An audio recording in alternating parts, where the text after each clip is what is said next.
আমি সুতপা এসে গেছি সুতপার লাইফস্টাইল নিয়ে তোমাদের সঙ্গে একটা রেসিপি শেয়ার করতে, যেটা হলো লেমন রাইস বা পুলিহারা রাইস। যদি কেউ লেমন দিয়ে থাকো তাহলে সেটা লেমন হবে, আর যদি কেউ তেঁতুল বা ইমলি দাও তাহলে সেটা পুলিহারা রাইস হবে। তো এইটা খুব সাউথ ইন্ডিয়া মানে হায়দ্রাবাদে খুব স্পেশাল একটা ব্রেকফাস্ট। তো এর জন্য যে ইনগ্রিডিয়েন্টসগুলো লাগবে সেটা খুবই কমন। যেমন তোমার অয়েলের মধ্যে আমি পিনাটসগুলো অলরেডি ফ্রাই করছি। তো এর সঙ্গে থাকে এখানে একটা 5 ফোড়ন, যার মধ্যে ডাল আর সর্ষে থাকে ন্যাচারালি, গ্রিন চিলি, কারি লিভস আর কিছুটা তেঁতুল। তো আমি অলরেডি ফ্রাই করতে শুরু করে দিয়েছি পিনাটসগুলো।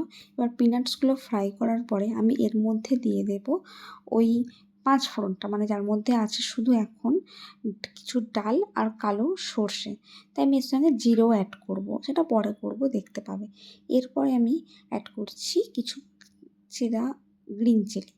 তো এই গ্রিন চিলিগুলো অ্যাড করার পরে এটাকে একটু ফ্রাই করে নিয়ে দিতে দেবো কারি লিভস দেওয়ার পরে আমি একটু আলাদাভাবে জিরে অ্যাড করব, কেননা ওর মধ্যে জিরে ছিল না, সেই জন্য একটু জিরে অ্যাড করলাম। তো জিরে অ্যাড করার পরে ওটাকে একটু ফ্রাই করে নেবো আলাদা সাইড করে, ঠিক আছে।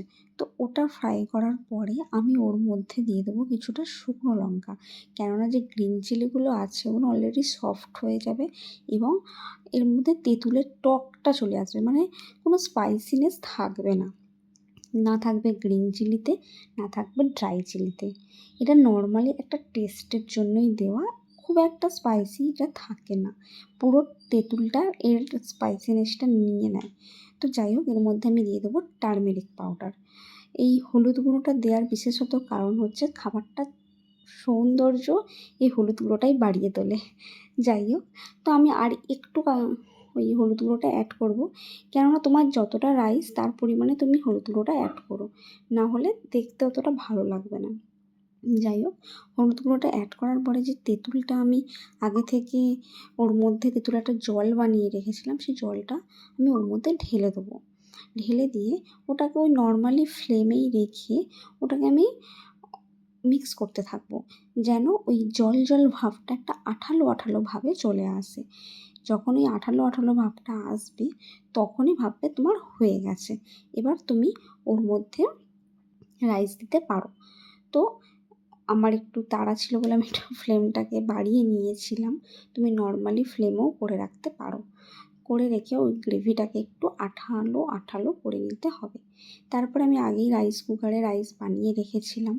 এবার সেটা রাইস কুকারের রাইস অলরেডি একটু ঝরঝরে টাইপের হয়, তো সেই রাইসটাকে নিয়ে আমি ওই গ্রেভিটার মধ্যে, ওই যে তড়কা যেটাকে বলে, ওটার মধ্যে আমি ওটা রাইসগুলো দিয়ে দেবো।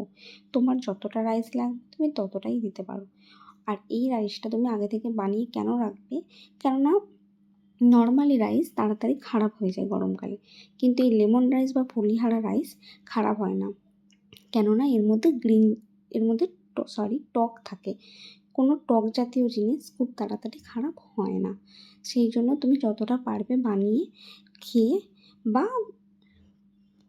দুপুরের জন্য বা রাত্রের জন্য আলাদাভাবেও রেখে দিতে পারো, খারাপ হয়ে যাওয়ার কোনো রকম ভয় নেই, ঠিক আছে। তো আমি রাইসটাকে এর মধ্যে ঢেলে দিই, এবার রাইসটাকে মিক্স করব, এমনভাবে মিক্স করব যেন পুরো গ্রেভিটা রাইসের সঙ্গে মিক্স হয়ে যায়। আর এর সঙ্গে অবশ্যই সল্ট অ্যাড করতে হবে, কেননা আমি লাস্টে সল্ট অ্যাড করার এটাই কারণ যে আমি পরিমাণটা বুঝতে পারবো, বারবার সল্ট অ্যাড করতে থাকলে না পরিমাণটা বোঝা যায় না। তো খুব ভালো মিক্স করেই পরিবেশন করতে পারো, আর কোনো রকম কিছু নেই। হ্যাঁ, আমার কাছে ধনেপাতা নেই, একটু ধনেপাতা উপর থেকে ছড়িয়ে দিলেও টেস্টি হয়। তো এটা গরম গরম পরিবেশন করুন এবং এর সঙ্গে অবশ্যই কোনো একটা পিকেল রাখবেন, সেটা হতে পারে রেড চিলি পিকেল বা ম্যাঙ্গো পিকেল বা lemon pickle. Thank you so much for